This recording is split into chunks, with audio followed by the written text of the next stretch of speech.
Hello everyone, welcome to my channel. मैं हूं प्रज्ञा और आज की वीडियो लेक्चर में हम जो है महापद्मनंदा महापद्मनंदा के बारे में देखेंगे, जिन्हें कहा जाता है इंडिया का फर्स्ट एवर ग्रेट एम्परर।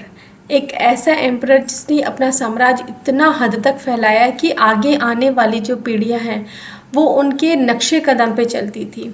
ऐसा जो राज्य है उन्होंने बसाया था, फैलाया था। तो आगे हम देखेंगे। तो पहले इंट्रोडक्शन देख लेते हैं। तो Mahapadmananda was the first powerful emperor of ancient India. तो एंशियंट इंडिया में जैसे कि हम जानते हैं कि इससे पहले के जो रूलर्स थे उनकी टेरिटरीज क्या थी, छोटे छोटे टुकड़ों में बंधी हुई रही थी। ठीक है, हमने ये पहले के जो पोर्शंस है उसमें देखा था जनपदास एंड महाजनपदास के बारे में। तो वहाँ पे क्या था, टुकड़ों में बटा हुआ रहता था। लेकिन महापद्मनंदा ने जो फर्स्ट एम्परर थे जिन्होंने अपना साम्राज्य एक बहुत ही बड़े रीजन तक फैला के रखा था, और इन्होंने जो है नंदा डायनेस्टी की शुरुआत की थी। सो पीपल कॉल्ड हिम एक रथ, मीनिंग द ओनली किंग। तो पीपल जो लोग हैं उनको उस समय एक रथ बोलते थे। एक रथ मतलब एक और रथ मतलब राजा। तो एक ही राजा है ऐसा माना जाता था, तो इन्हें एक रथ कहा जाता था। तो he ruled a large part of India even before Chandragupta Maurya. तो चंद्रगुप्त मौर्य के पहले ही वो बहुत बड़े पोर्शन के को अपने साम्राज्य के अंदर करके उन्होंने रखा था। His rule united many small kingdoms into one big empire। तो जैसे कि मैंने अभी आपको बताया कि क्या होता था, जनपदास एंड महाजनपदास है। महाजनपदास में छोटे छोटे रूलर्स थे, तो इन्होंने ये पूरी कहानी को बदल के क्या है, एक छोटे से किंगडम के टुकड़े टुकड़े ना होकर एक बहुत ही बड़ा एम्पायर इन्होंने खड़ा किया। तो अब इनके अर्ली लाइफ के बारे में हम देखेंगे। तो ये माना जाता है कि ये एक लोअर कास्ट वुमेन और एक बाबर के बेटे थे। ठीक है, ये पुराण वगैरह में लिखा गया है कि क्या है, ये लोअर कास्ट एक वुमेन थी, शूद्र वुमेन, और एक बाबर के बेटे थे। और कुछ कहानियों के किस्से में ये भी कहा गया है कि उस समय जो लास्ट जो राजा थे, किंग, बुद्धिस्ट टेक्स्ट में ये कहा गया है कि जो महानंदिन किंग थे, जो शिशुनाग डायनेस्टी के जो लास्ट रूलर थे महानंदिन, उनका एक शूद्र वुमेन के साथ नाजायज संबंध था जिनसे वो पैदा हुए थे। और वो उनके जो महानंदिन के जो बाकी जो बच्चे थे उनको उन्होंने मार दिया और उसके बाद वो राजा बने थे। और कुछ केसेस में ये भी बताया गया है कि वहाँ की जो महारानी थी, ठीक है, महानंदिन जो है वो राजा की जो महारानी थी उनका बार्बर, ठीक है, नाई के साथ संबंध था और उनका बेटा था महानंदा। तो ऐसी भी कहानियां हैं। तो यहाँ पे हमको एक पर्टिकुलर मतलब एक ही चीज़ हमको नहीं मिल रही, दो तीन कहानियां हैं इनके बर्थ के ऊपर। Next is seen as a non Kshatriya and called adharmic, not following dharma. तो धर्म को वो मानने वाले नहीं थे। इससे पहले जैसे कि हमने देखा तो रूलर्स क्या है, बहुत बुद्धिज़्म को मानने वाले में से थे, जैसे कि अजातशत्रु वगैरह हो गए। तो हमने ये सब चीज़ें देखी थी। तो लेकिन यहाँ पे एक अधार्मिक कहा जा रहा है इन्हें, और एक नॉन क्षत्रिय कहा जा रहा है। Because he was not Kshatriya, warrior class के नहीं थे, क्षत्रिय थे, क्योंकि शूद्र वुमेन या फिर बाबर के बेटे थे। इस तरह की कहानियां हैं उनके बर्थ को लेके। तो ये क्या है, क्षत्रिय नहीं थे, वॉरियर क्लास को बिलोंग नहीं करते थे, इसलिए बहुत से लोग जो है इनको रेस्पेक्ट भी उतनी नहीं देते थे। But he rose to power through hard work and cleverness. तो ये पावर में, सत्ता में कैसे है, अपने हार्डवर्क से और अपने क्लेवरनेस से, अपनी चतुराई से। नेक्स्ट हमको देखना है ये किंग कैसे बने। तो after king Mahanandin died, Padma took over the throne. तो जब किंग महानंदिन की मृत्यु हुई, उसके महापद्मा ने जो है वो राजगद्दी संभाली। He ended the rule of warrior kings. जो क्षत्रियस थे उनका जो रूल है उसको उन्होंने खत्म कर दिया। And declared himself the only ruler of north India. तो जैसे कि मैंने बताया कि अलग अलग टुकड़ों में ना हो के अब क्या है, एक ही रूलर था, और कौन था, महापद्मनंदा। एंड वॉज कॉल्ड, क्या क्या कहा जाता था, एक रथ, the only king, Kshatriya destroyer भी कहा जाता था, because he defeated many warrior clans. Next हमको देखना है वॉर और विक्ट्रीज, क्या क्या उन्होंने लड़ाइयाँ लड़ी और क्या क्या लड़ाइयाँ उन्होंने जीती। So he made a huge army. तो इनके पास बहुत बड़ी आर्मी थी। कितने आर्मी थे, कितने क्या क्या था इनके पास, 2 लाख सोल्जर्स थे, 20,000 हॉर्स राइडर्स थे, 2000 चैरियट्स थे और 3000 इनके पास एलिफेंट्स हाथियाँ थी, और रथ थे 2000, और 20,000 जो है घुड़सवार थे, और 2 लाख जो है इन्फेंट्री जो पैदल चढ़ के जो लड़ाई करते हैं वो था इनके पास। सो ही वोन मैनी रीजन्स लाइक कलिंगा, कोसला, अवंती, वात्स्य, पंचाला, बहुत सारे रीजन्स जो है उसमें इन्होंने जीत पाई थी। तो he might have ruled part of south India also, तो कुछ पार्ट साउथ इंडिया के भी इनके अधीन में थे। हाउ ही रूल्ड, एडमिनिस्ट्रेशन कैसा था इनका, तो ही इंट्रोड्यूस सेंट्रलाइज्ड एडमिनिस्ट्रेटिव सिस्टम, तो सेंट्रलाइज्ड एडमिनिस्ट्रेटिव सिस्टम का इन्होंने इजाद किया। तो एक सेंट्रलाइज्ड एडमिनिस्ट्रेटिव सिस्टम क्या होता है, ये इन्होंने इंट्रोड्यूस किया। इन्होंने स्टैंडर्डाइज किया कि लैंड रेवेन्यू कितना देना है, लेना है, जो आम प्रजा है उसका कितना लैंड रेवेन्यू हमको कलेक्ट करना है, टैक्स कितने कलेक्ट करने हैं, और इरिगेशन के जो मेथड्स है उनको, इसको भी इन्होंने सेंट्रलाइज किया।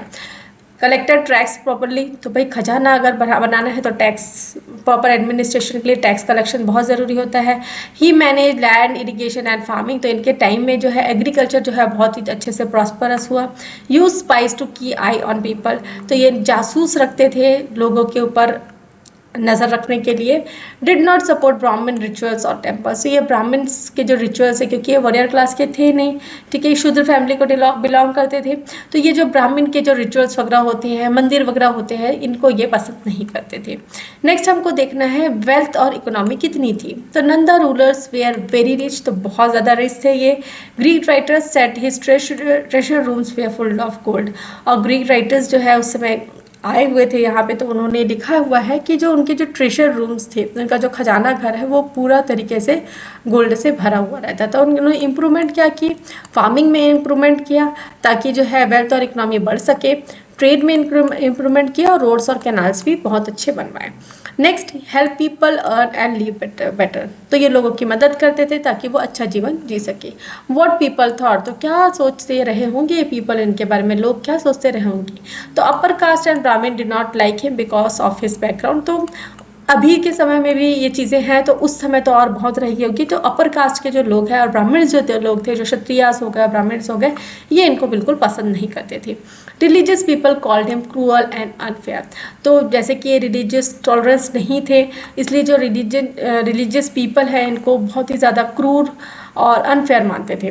But common people respected him for being strong and capable, और लेकिन जो कॉमन पीपल है वो इनकी रेस्पेक्ट करते थे क्योंकि एक बहुत ही स्ट्रॉन्ग राजा थे और एक केपेबल राजा थे, एक अच्छे राजा भी थे। तो इनकी फैमिली और सन कैसे थे, तो कहीं पे लिखा हुआ है 28 ईयर्स तक रूल किया है, और कहीं पे लिखा है 88 ईयर्स तक रूल किया है, तो दोनों में से एक डेट है। और इनके 8 बेटे थे, 8 sons who ruled after him for about 12 years, तो 12 साल तक इन्होंने राज किया, उसमें से 8 बेटे थे।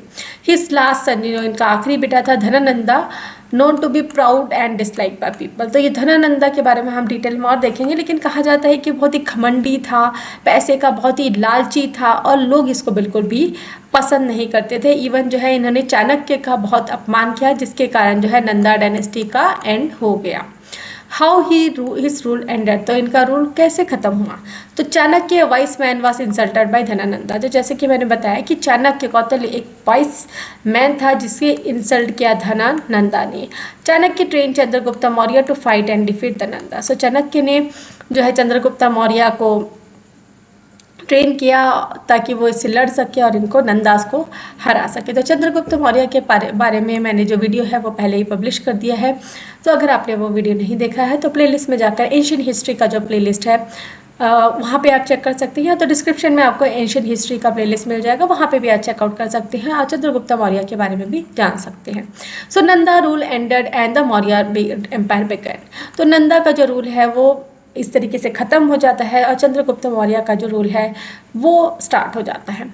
नेक्स्ट हमको देखना है वाई ही इज इम्पॉर्टेंट, तो इतनी इम्पॉर्टेंट क्यों है, तो first king to bring a part of India under one rule, तो जैसे कि हम देखते आ रहे हैं, हमने डिस्कस कर लिया है कि एक पहले राजा थे एक रथ, इसलिए इन्हें कहा जाता है जिन्होंने बहुत बड़ा पार्ट जो है इंडिया का एक ही रूल के अंदर वो लेके आए। Give ideas for administration to Mauryan rulers, तो जैसे कि हमने देखा कि इनके बाद जो है मौर्यन रूलर्स लेके आए, तो एक आइडिया जो एडमिनिस्ट्रेशन का था वो उन्होंने अडॉप्ट किया था नंदा डायनेस्टी से। उनका जो रूल करने का तरीका इतना पावरफुल था ना कि मौर्यन रूलर्स ने उनके जो बहुत सारे टेक्निक्स है उनको अडॉप्ट किया। Broke the caste system by bringing king as a commoner, तो एक कॉमनर से, कॉमन पर्सन से वो किंग बने। तो ये जो कास्ट सिस्टम था जहाँ पे क्षत्रिय ही रूल करेगा, उस चीज़ को जो है इन्होंने ब्रेक किया। History shows that anyone can rise to greatness no matter their background, तो इनकी कहानी ही बताती है कि कोई भी ऊपर उठ सकता है, कोई भी राजा बन सकता है, कोई भी अच्छा उपलब्धि प्राप्त कर सकता है, उनका बैकग्राउंड कोई मायने नहीं रखता। हम लोग को क्विक समरी देखना है तो उसमें क्या है, डायनेस्टी क्या है, नंदा डायनेस्टी है। रेन क्या है इनका, अराउंड 345 से 321 BCE। इन्हें क्या कहा जाता था, एकरत या डिस्ट्रॉयर ऑफ क्षत्रियास। और मेजर कॉन्क्वेस्ट इनके क्या थे, कलिंगा, कोसला, अवंती और वत्स। आर्मी स्ट्रेंथ क्या थी, लार्जेस्ट आर्मी इन एंशिएंट इंडिया, इतनी बड़ी आर्मी थी कि अलेक्जेंडर जब द ग्रेट जो है जब इधर आ रहा था तो वो इनकी आर्मी देख के वहाँ से उनके सैनिक के साथ वापस लौट गया।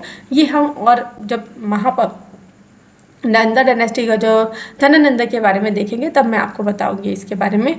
सोर्सेस क्या है, पुराण, ग्रीक और बुद्धिस्ट टेक्स्ट में इनके बारे में लिखा गया है। सक्सेसर क्या थे, धनानंदा। तो नेक्स्ट वीडियो लेक्चर में हम जो है धनानंदा के बारे में देखेंगे और इनसे रिलेटेड, ठीक है, महापद्मनंदा से रिलेटेड जितने भी MCQ क्वेश्चंस आ सकते हैं उनका वन वर्ड में आंसर, क्वेश्चन आंसर्स भी मैं आपको प्रोवाइड करवाऊंगी। तो यहाँ पे हम ये वीडियो लेक्चर खत्म करते हैं। मैं आशा करती हूँ कि आपको मेरा वीडियो पसंद आया होगा। वीडियो पसंद आया है तो अपने फ्रेंड्स के साथ लाइक शेयर करें, कमेंट करके बताएं कैसा लगा। और आप ये भी कमेंट कर सकते हैं कि किसी टॉपिक में आपको वीडियो चाहिए क्या। और अगर मेरे वीडियोस आपको पसंद आते हैं तो चैनल को सब्सक्राइब कर लीजिए, बेल नोटिफिकेशन को भी ऑन कर लीजिए ताकि जब भी मैं नए वीडियोज़ डालूँ तो आपको नोटिफिकेशन मिल सके। Thanks for watching.